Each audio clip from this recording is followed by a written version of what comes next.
મિત્રો, આજે ગુરુ પૂર્ણિમા નિમિત્તે સૌ ભાવિકજનોને ગુરુનો મહિમા જાણનારા, ગુરુને વંદન કરનારા, ગુરુને સ્વીકારનારા, ગુરુની આદેશ અનુસાર વર્તનારા સૌ ભારતીયોને મારી ગુરુ વંદના છે.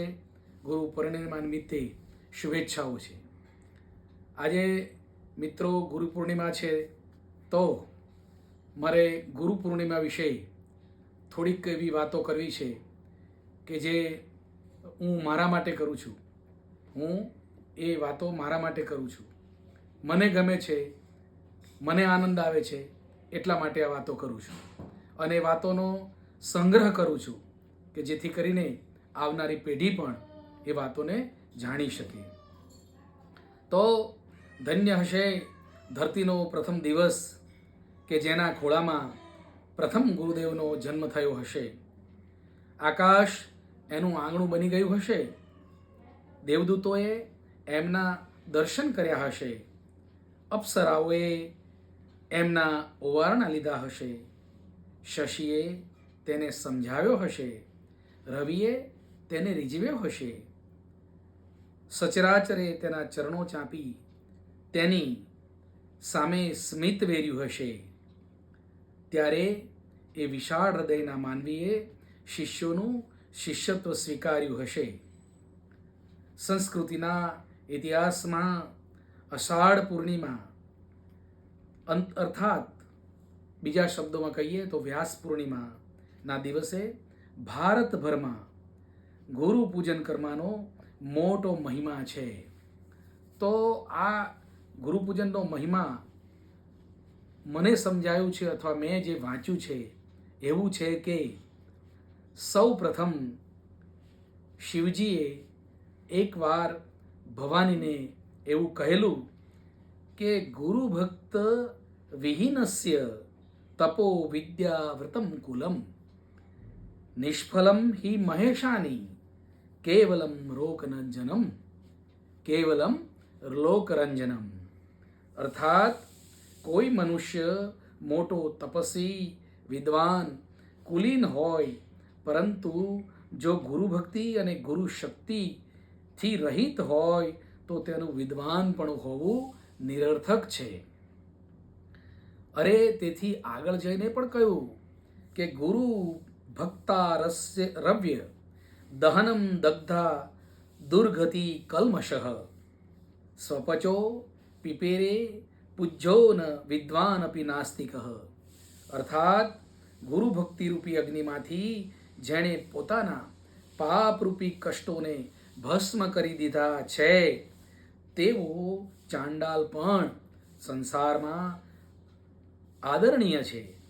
પરંતુ ગુરુદેવતાને જેણે ન માન્યા હોય અથવા નાસ્તિક હોય તે મનુષ્ય પૂજનીય નથી.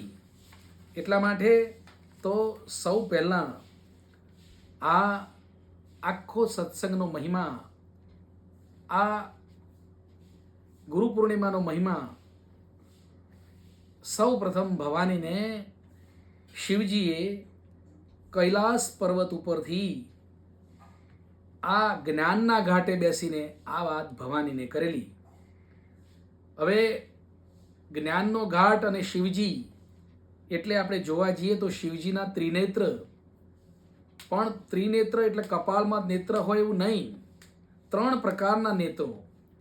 એટલે કે ધ્યાન ધરો, એક નેત્ર છે તો તમારી દ્રષ્ટિ શુદ્ધ થાય છે. જ્ઞાન મેળવો તો એ તમારી બીજી આંખ છે જેનાથી તમારું મન શુદ્ધ થાય છે. અને યોગ કરો તો એ ત્રીજી આંખ છે જેનાથી તમારું તન શુદ્ધ થાય છે. એમ 3 પ્રકારની આંખોની વાત માર્મિક રીતે શિવજીના દર્શન કરવાથી આપણને થાય છે. નહીં કે 3 નેત્રો, સ્થૂળ રીતે 3 નેત્રોની વાત ત્યાં કરી નથી. ત્યાર પછી આવી જ વાત આગળ જતાં કાકભૂષણજીએ ગરુડને નીલગિરી પર્વત ઉપરથી ભક્તિના ઘાટ ઉપર બેસીને આ વાત કરેલી, આ સત્સંગ કરેલો. અને કાકભૂષણજીનો અર્થ કે કાગડો. કાગડાને પાંખો 2 હોય પણ આંખ એક જ હોય. એટલે દ્રષ્ટિ એક હોય. જે વ્યાસપીઠ ઉપર બિરાજે છે, જે ઊંચા આસન ઉપર બિરાજે છે, જેને માન સન્માન મળે છે, જેને લોકો ચરણવંદન કરે છે અને આદરણીય તરીકે જેના મનમાં જેનું સ્થાન છે, એવા સૌ પૂજનીય ગુરુજનોએ આંખ એક જ રાખવી જોઈએ. એક દ્રષ્ટિથી તમામ શિષ્યોને જોવા જોઈએ. તો એ ગુરુપદ, એ વ્યાસપીઠ શોભાયમાન બને છે. હવે ત્રીજી કથા, ત્યાંથી આગળ જઈને ત્રીજી કથા, એ યાજ્ઞવલ્ક્ય મુનિએ કર્મના ઘાટ ઉપરથી ભારદ્વાજ મુનિને પતિત પાવનની કથા કહેલી. પતિત પાવનની કથા એટલે દુઃખની વાતો, કે દુઃખ કેવું છે, શું છે, દુઃખ કેવી રીતે નિવારણ થાય, એના ઉપાયો શું છે, આ બધી ચર્ચાઓ યાજ્ઞવલ્ક્ય મુનિએ ભારદ્વાજ એટલે ત્રિવેણીના સંગમ પર બેસીને યાજ્ઞવલ્ક્ય મુનિએ ભારદ્વાજ મુનિને કરેલી. અને ચોથી વાત, આજે આમ તો ઘણા બધા એ કરી ગયા છે આગળ ત્યાર પછી તો, પણ આજે ગુરુ પૂર્ણિમા નિમિત્તે આ હું પ્રવીણાચાર્ય, હું આ તમને એ ગુરુનો મહિમા જણાવવા આજે જઈ રહ્યો છું. એટલે ગુરુ પૂર્ણિમા એ ગુરુ ચરણોની અનુભૂતિનું પર્વ છે, ગુરુ દક્ષિણાનું પર્વ છે. એટલે જ કોઈએ સાચે કહ્યું છે કે ગુરુ મિલા તો સબ કુછ મિલા, બાકી ન રહા કોઈ. કાલ કર્મ કી કોઠી મેં ગુરુ કરે સો હોય. એટલે ગુરુ કેવા હોવા જોઈએ? ગુરુ તો અનન્ય હોય, અપાર હોય. અને ગુરુની શરૂઆત, ગુરુનો મહિમા, આપણા દેશમાં, ભારતીય સંસ્કૃતિમાં ગુરુની પરંપરા ક્યાંથી આવી?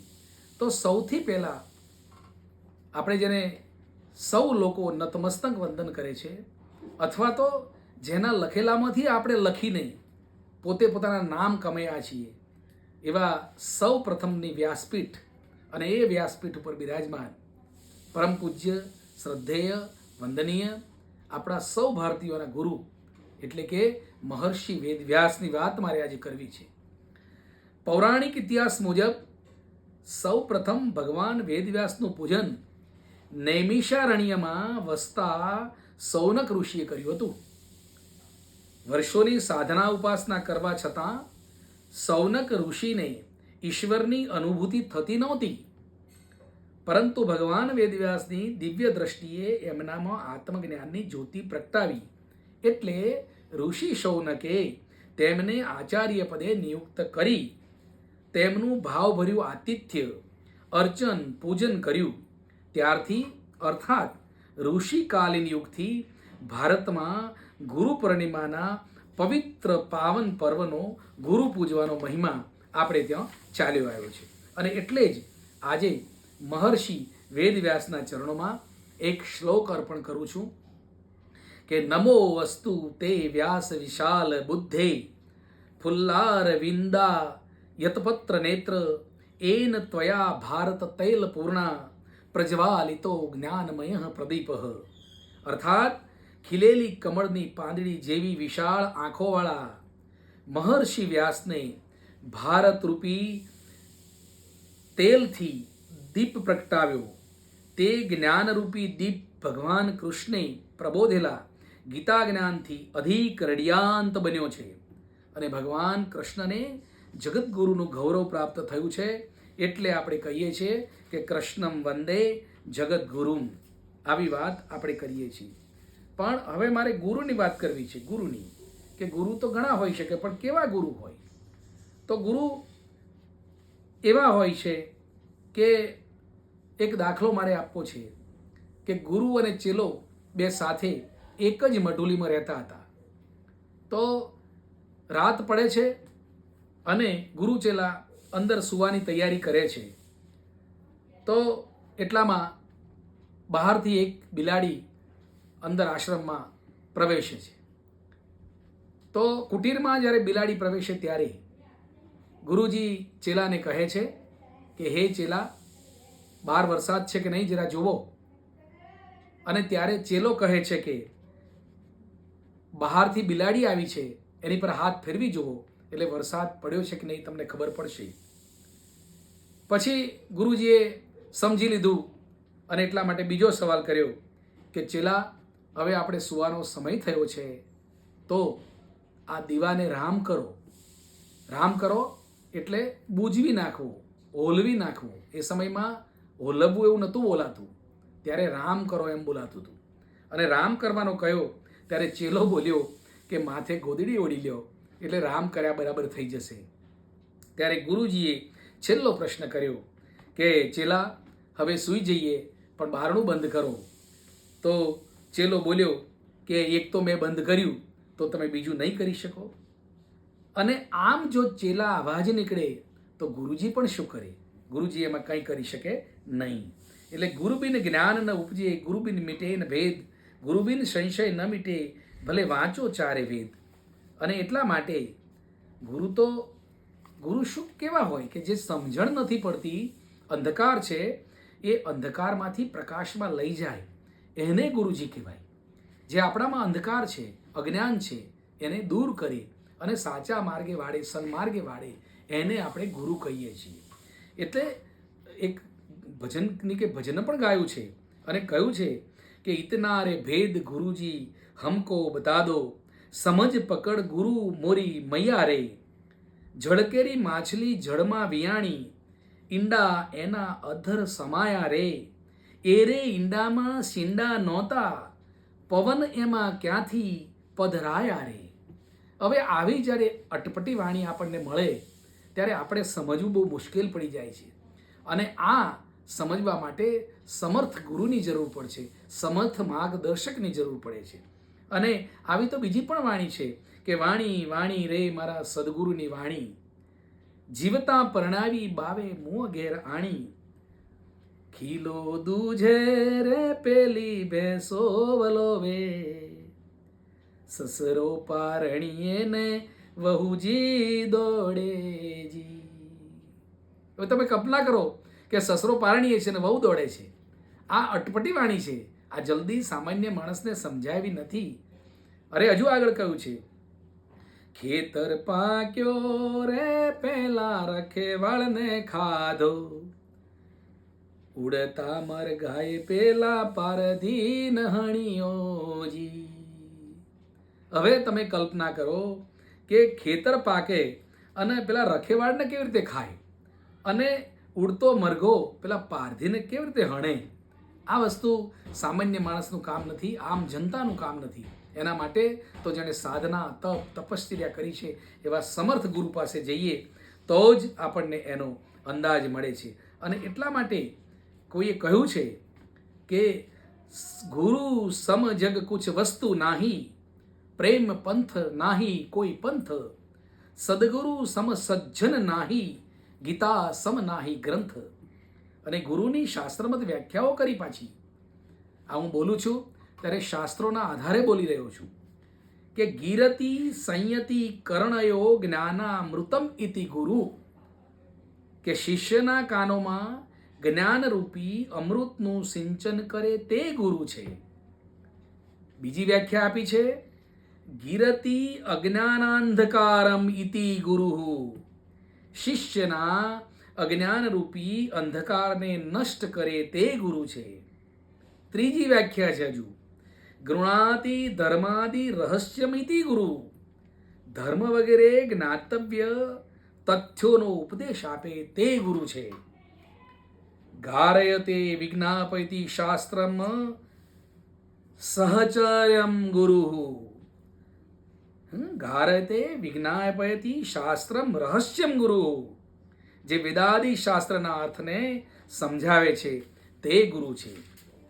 અને આવા ગુરુઓ તો ક્યારેક કોઈ યુનિવર્સિટીમાં ન ભણેલા હોય, એમણે BA, MA, PhD કશું ન કર્યું હોય તો પણ એ સમર્થ ગુરુ બની ગયા છે.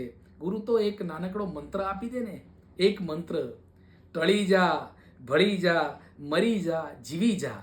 આ 4 વાક્યો કદાચ આપી દે ને, અને એ 4 વાક્યો જો જીવનમાં અમલ કરી દે માણસ, તો એનો જીવનનો ઉદ્ધાર થઈ જાય છે. કે ટળી જાય એટલે શું? કે જોખમની સમયમાંથી તો ટળી જા. તને એમ લાગે કે અહીંયા જોખમ છે તો ત્યાંથી તું હટી જા, એટલે કે ટળી જા.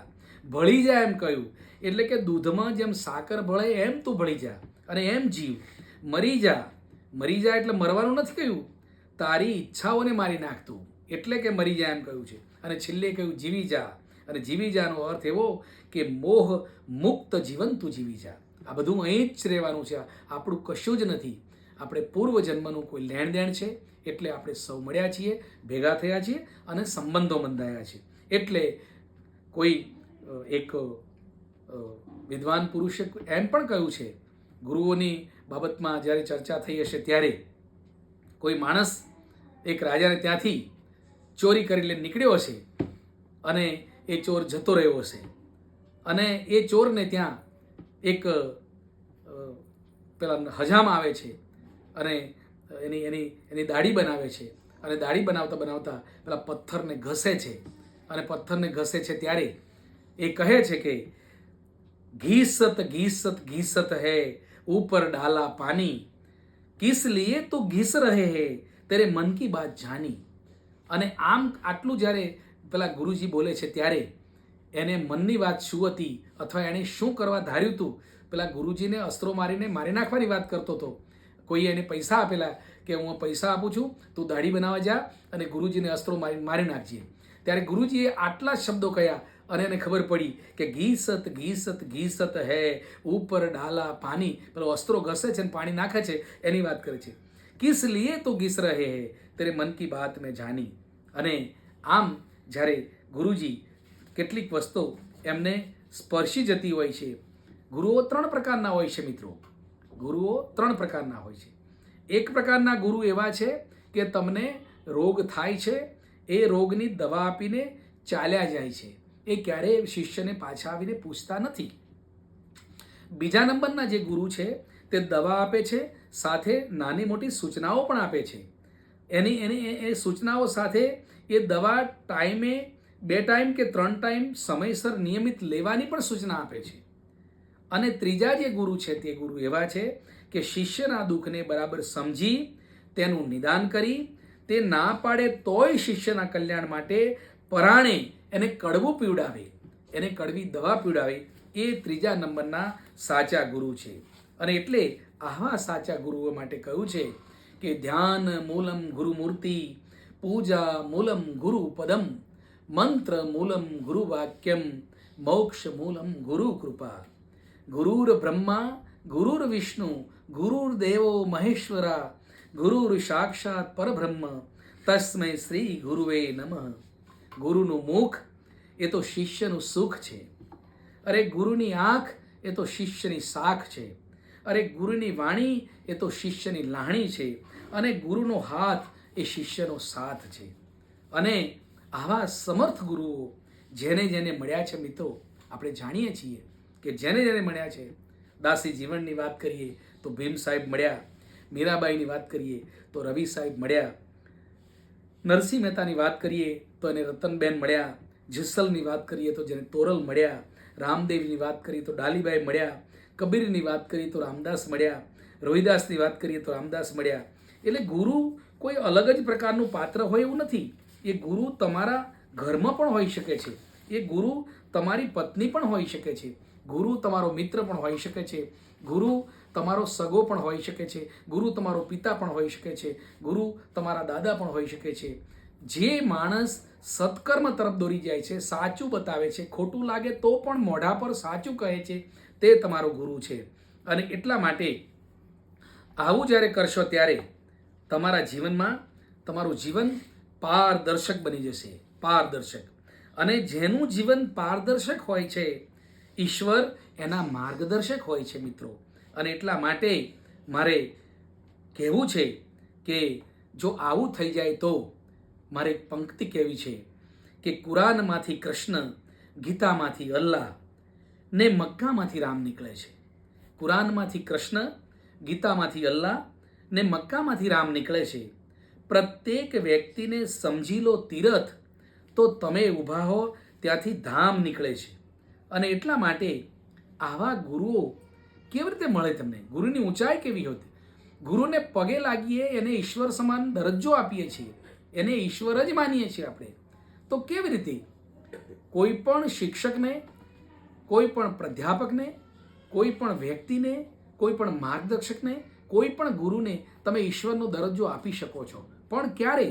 એ ઉત્તમ કર્તવ્યનિષ્ઠ, સત્યનિષ્ઠ, અભ્યાસુ હોય, વિદ્યાર્થીના માનસ પટલ ઉપર એવી કોઈ ચિનગારી મૂકે કે વિદ્યાર્થી ધીરે ધીરે પોતાના શિક્ષકને, શિક્ષકમાંથી ગુરુ, અને પછી ગુરુમાંથી સદગુરુ, માર્ગદર્શક, અને પછી ઈશ્વરની જેમ એને માનવા લાગે, ઈશ્વરની જેમ એને જોવા લાગે.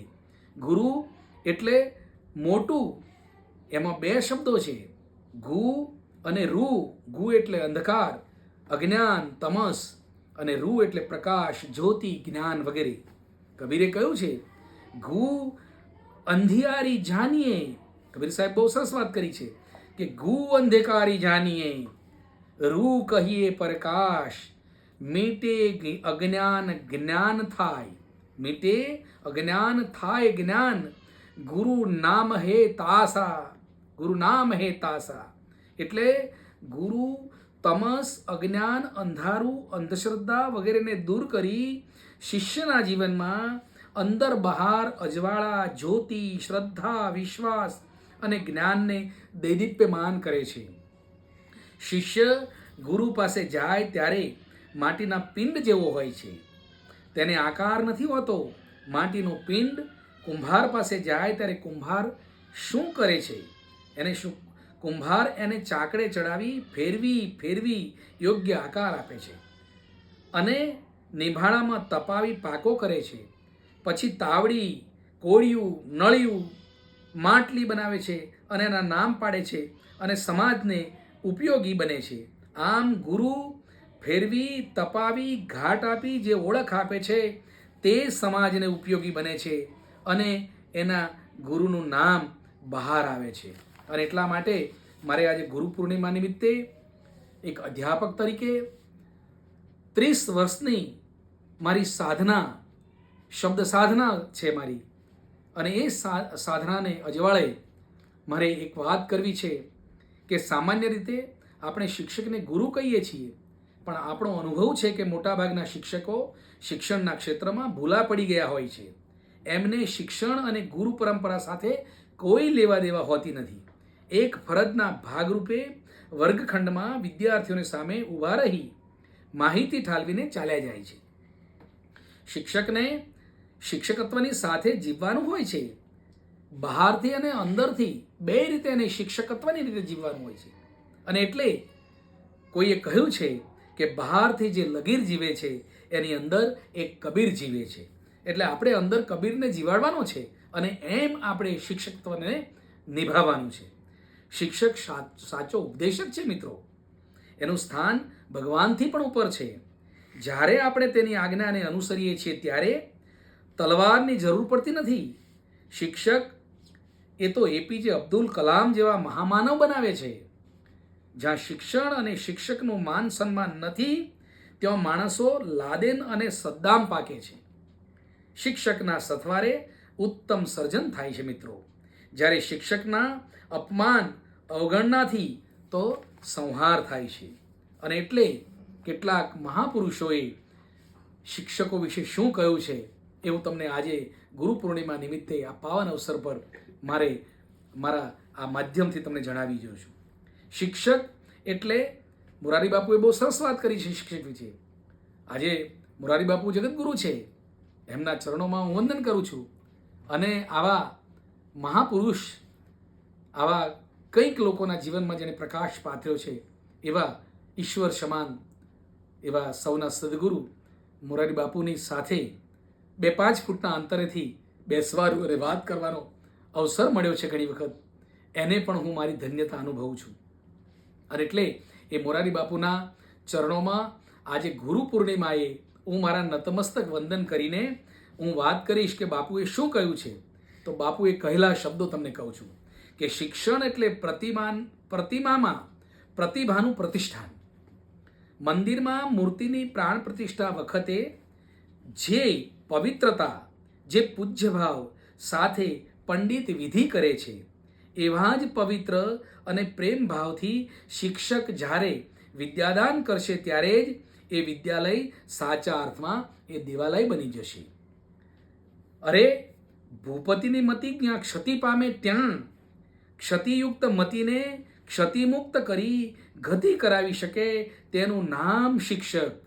અરે આવો કોઈ પણ શિક્ષક ગુરુ, સદગુરુ અને ઈશ્વરનો દરજ્જો પ્રાપ્ત કરે છે. મિત્રો, આવા શિક્ષકે તો સાધુ બનવાની કે સંન્યાસ લેવાની કંઈ જરૂર જ નથી.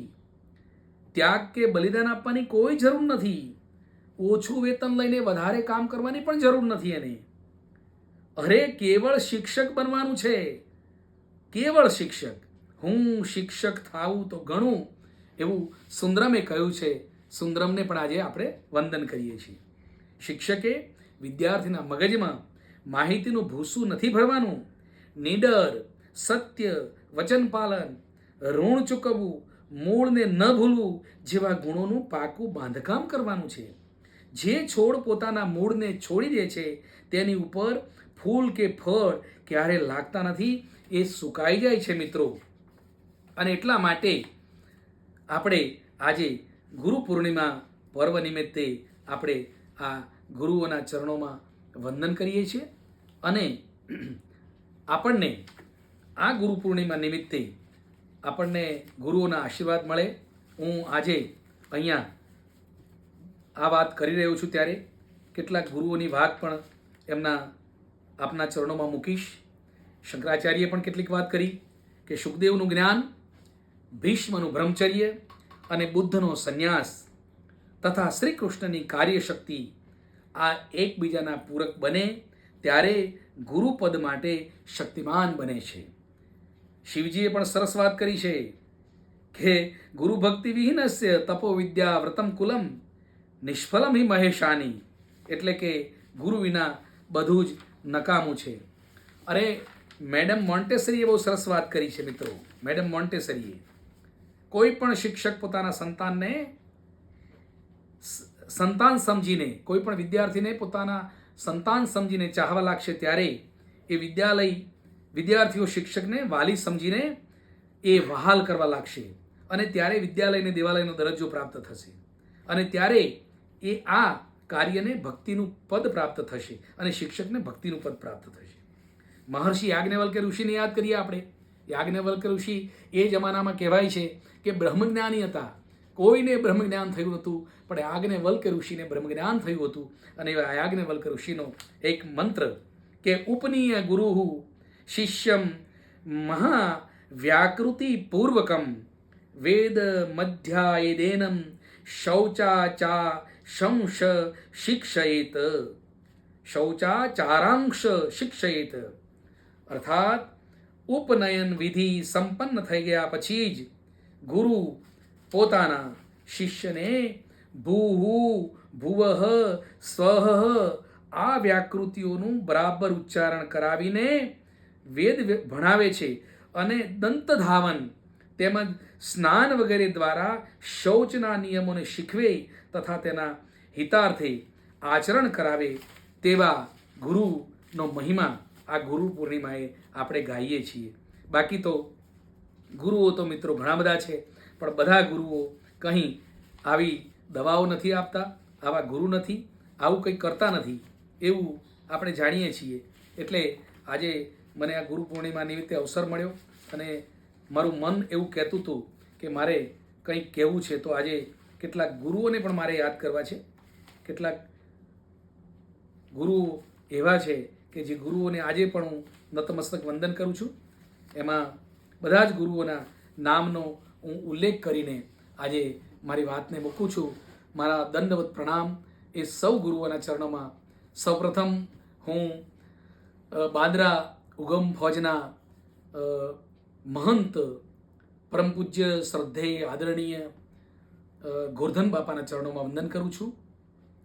ત્યાર પછી હું તેમના જ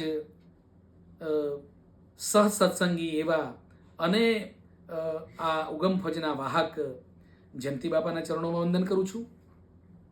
ત્યાર પછી હું જોધલપીર કેસરડી ધામ જોધલપીર બાપાના ચરણોમાં વંદન કરી અને ત્યાંના વાહક એ પુરુષોત્તમદાસ બાપુને વંદન કરું છું, પાલકદાસ બાપુને વંદન કરું છું. ત્યાર પછી સંત સવયાનાથને આપણે કેમ ભૂલીએ? તો સંત સવયાનાથને પણ વંદન કરીએ અને ગાદીના વાહક મહંત શ્રી 1008 પરમ પૂજ્ય વંદનીય શંભુનાથ ટુંડિયાજીના ચરણોમાં પણ વંદન કરું છું. ત્યાર પછી આજથી 700 વર્ષ પૂર્વે જેમણે જીવતા સમાધિ લીધેલી એવા દેવાયત પંડિત અને કંઈક અગમવાણી એમની, એ દેવાયત પંડિતનું જે સમાધિ સ્થાન મોડાસાથી નજીક બાજકોટ ધામ, અને બાજકોટ ધામમાં બિરાજમાન દેવાયત પંડિતના ચરણોમાં મારી પ્રાર્થના, મારી વંદન.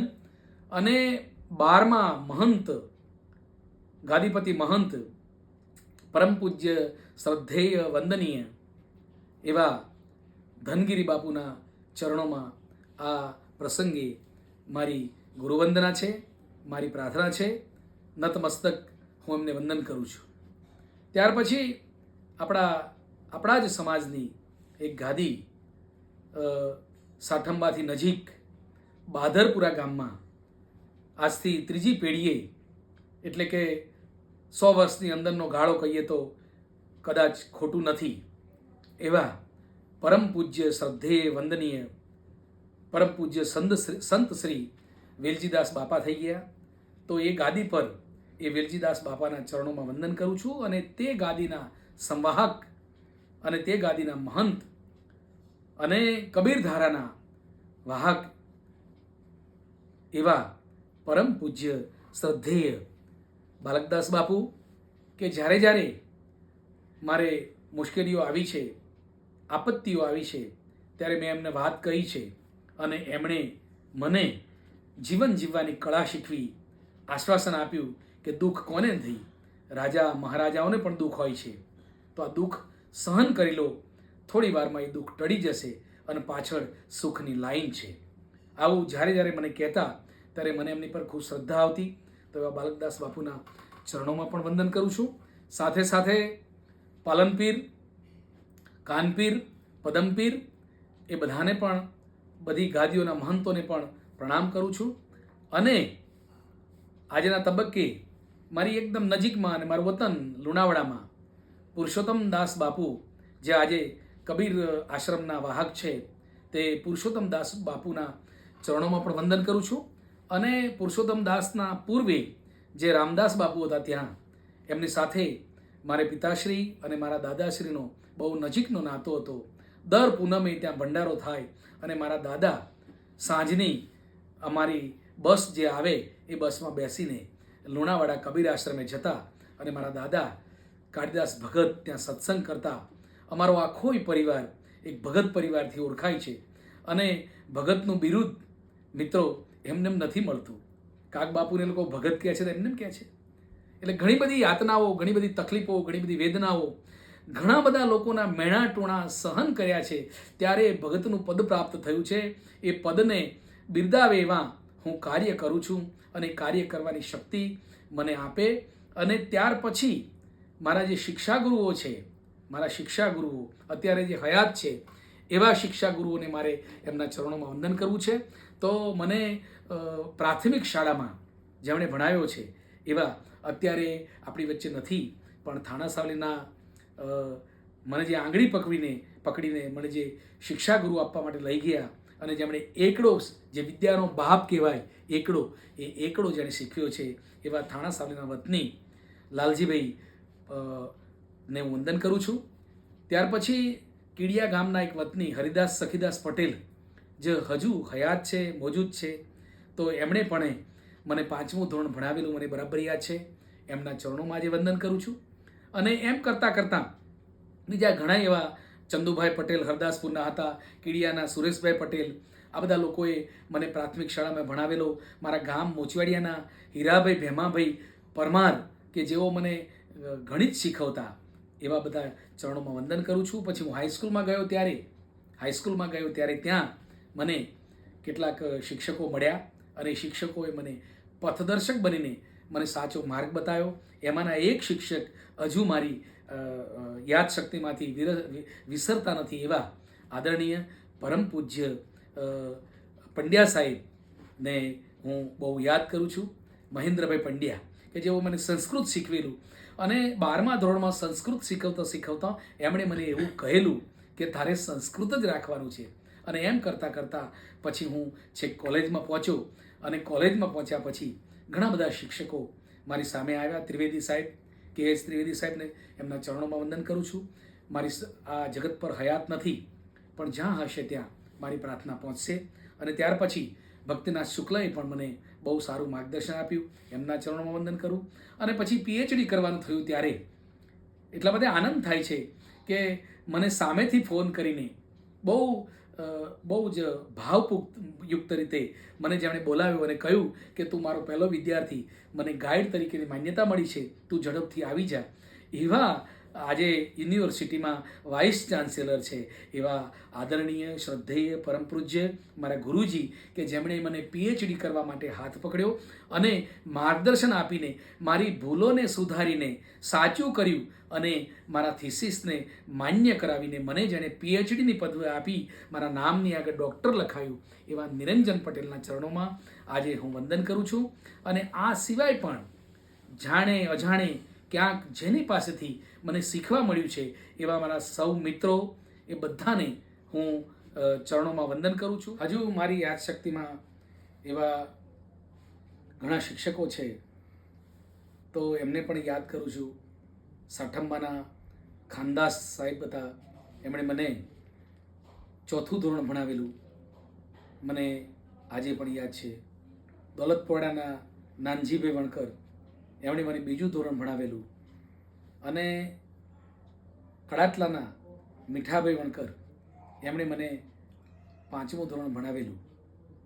આમ કેટલા એવા શિક્ષકો છે કે જેણે મને કંઈ ને કંઈ જીવનમાં આપ્યું છે, મને તૈયાર કરવામાં એમનો ફાળો છે.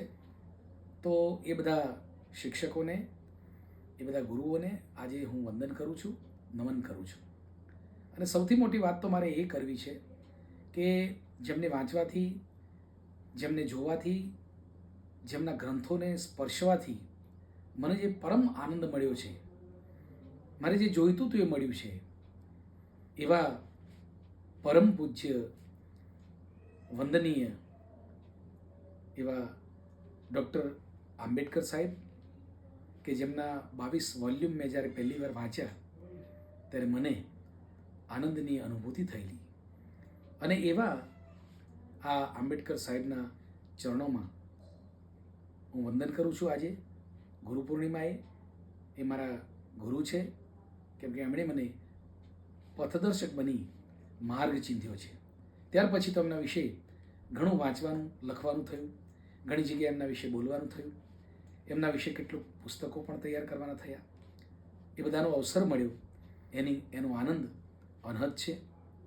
પછી મેં બુદ્ધને વાંચ્યા પછી માનવ જીવન ઉત્તમ જીવન, માનવ ધર્મથી બીજો કોઈ ધર્મ નહીં, ધર્મ બાકીના બધા માનવે બનાવેલા છે, પણ માણસાઈ તરીકે જીવવું, અને માણસાઈ જીવતા જીવતા આપણે સત્ય, પ્રેમ, કરુણા આનો અહેસાસ જીવનમાં કરવો, એ જો કોઈની પાસેથી મને શીખવા મળ્યું હોય તો એ મારા ગુરુ એવા મહામાનવ તથાગત ગૌતમ બુદ્ધ પાસેથી મળ્યું છે.